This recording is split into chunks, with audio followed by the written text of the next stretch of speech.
Rainbow Six is a tactical first-person shooter that is unique in many ways compared to your average FPS game. Not only is it one-shot headshots with every weapon, but maps are destructible, changeable, reinforceable, and there's a ton of characters with all different abilities. Learning this game can be tough, but you can be a whole lot better and learn a whole lot faster if you have shit aim. That's right, having garbage aim forces you to play smarter and learn better strategy in order to get kills and win rounds. Now, that will probably only take you so far up the ranks until your aim can become a serious detriment, because after all, the more direct gunfight engagements you win, the better. Outside of that though, there is tons of way to get kills in R6, even with terrible aim. If you want some tips on that, here's another one of my videos. Okay, so all that being said, is aim important and how much does it actually matter in a game like this? To answer this question, I played PC ranked for a whole day, except I did it on a controller. Now, if you've played a lot of Siege, you know that mouse and keyboard have an extreme advantage over controller players, and considering I haven't played Siege on console for over 5 years, my aim on a controller is probably some of the worst out there. So it started off like this. Dude!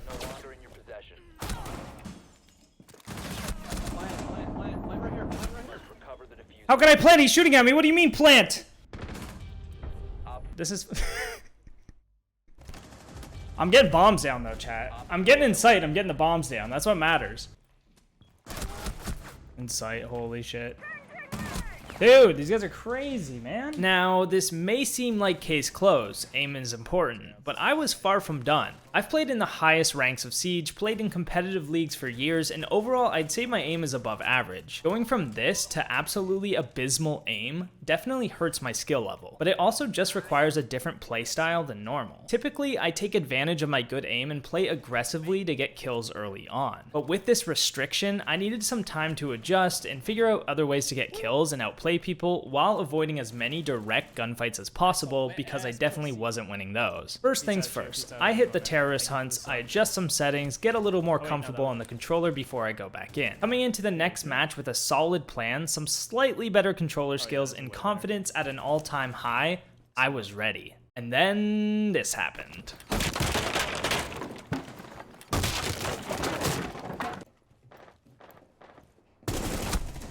Dude, how does he know?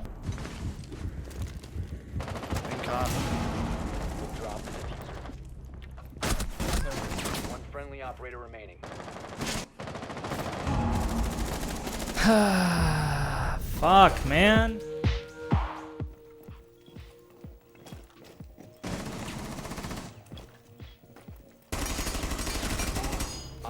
Last operator standing. Garage.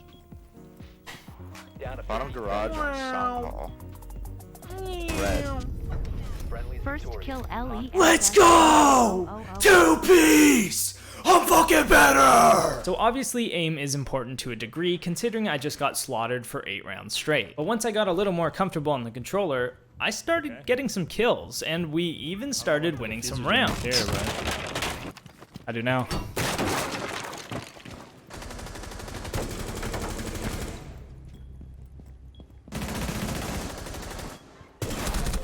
Fuck!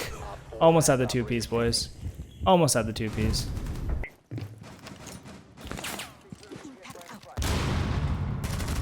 Now the pace was picking up. I'm getting kills, we're winning rounds, things are looking good. So what has changed? The first thing was lowering that aggression. Instead of going knock or sledge and trying to crouch walk in behind the other team, I started playing ops like Ace and Maverick, where I'm actively helping my team just by opening new lines of sight and staying alive. Being up in the late round allows for much better support and easier playmaking just by being alive and adding pressure to the defenders. Having that patience and waiting for kills to come rather than forcing kills into my pocket was what gave me the advantage and opportunity to actually get the kills. Because I don't have that ability to flick accurately to my target, moving was scary, and staying still allowed me to keep the crosshairs in the right spot to give me a slightly better advantage in those fights. Now, this isn't to say you should never move and always sit back and bait, because the opportunities also come where you can work really well off your teammates. And that's the next thing that improved my shit aim game. My team play took a massive leap by using these support-based ops on the attack. Instead of forcing individual plays that were complete hit or miss and often led to a direct direct gunfight, using my teammates as bait so that the every enemies time. would be looking in a completely different direction was extremely strong. Whether that's looking through a floor hole while they're under pressure or swinging in a window to join in on the fight. Hell, I even sacrificed myself for the trade just to win the round. Dude, kill him, bro! Oh my gosh, I whiffed. I would normally win that though. I would typically win that one. Staying near teammates, pushing when they're pushing, and getting in on the action when necessary is the key. Unfortunately, there's a fine line you have to balance when you need to play smart and safe, and then when you need to get aggressive. If your aim sucks like mine in this entire video, then the aggressive moments definitely come less often, but that doesn't mean you should avoid them altogether. This would be even more ideal if I was using my mic to communicate, call out, and make it easier for my teammates to work with me. As we move through the games though, there were a couple more tactics I discovered that seriously helped me out, one of which is nitro cells and grenades. Grenading through the floor turns out to be just as easy on controller as it is on mouse and keyboard, so this is something I started to incorporate a bit more. Comboing it up with a drone above to know where they're at and using the info to my advantage, simple kills like this were a great way to support the team. Also, having a C4 in the inventory on defense is basically just a chance at getting a kill every single time you use it. The biggest improvement of all though might come to you as a surprise, because it was playing Caveira. Now, typically, I think Cav is pretty garbage, and I do not condone playing Cav in the slightest, as I think her utility is garbage, and Cav really only works up until you start playing players that know how to drone and gather info properly. That being said, Cav works extremely well if the players you're playing against don't use drones and are relying on their mechanical skills and audio to make their decisions. Once you find these players, which is actually a majority of the player base, running Cav silences your movement, meaning with their lack of drones and their lack of audio-based information, you can do things like this.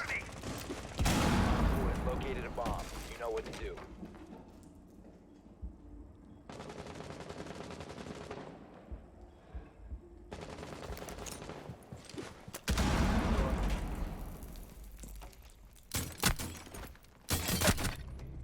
Pussy.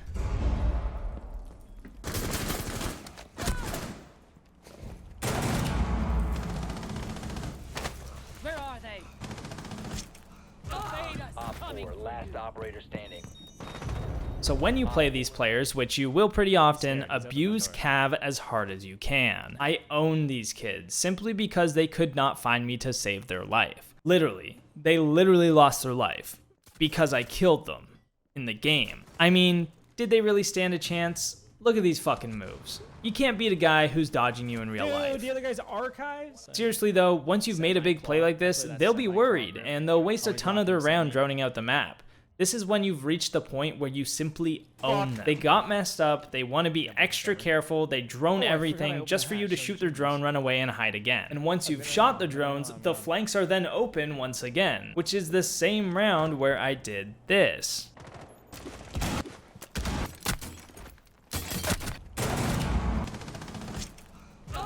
Hiding in a corner yields two possible outcomes. The first is that they drone you out and find you. If that's the case, like it was here, you leave before you get trapped if possible. The other option is that they don't drone you out and you're in a great position for a flank later on. The chances are they were lazy, maybe set up some flank drones, but even more likely is that they're relying on their audio to hear the flank, which you've got covered too. Either way, you're wasting time or getting kills or both. It's fucking great, but again, it's very easy to counter if the other team just uses their drones. If all of these tactics fail though, and your shit aim game is still getting stomped on, you'll probably just have cheaters on your team at some point anyway. So aim is important, but it's not everything.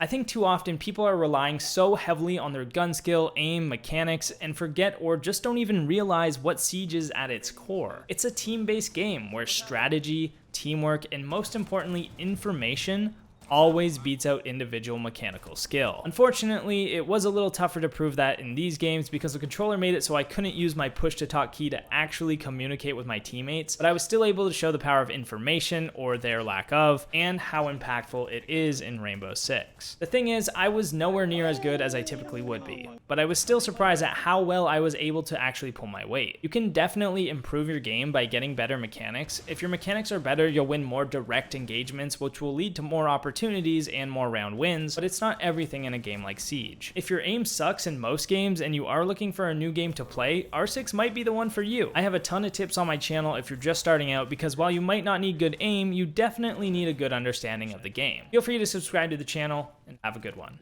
Hello. Hi. Hi. Hi. Yep. Must defend it. Why? Why did he plant on the nitro? You're so Dude, there's holes in the floor. Like, there's no way he didn't hear it. You're just different, bro. You're just better, bro. He planted on the nitro. You have to be different.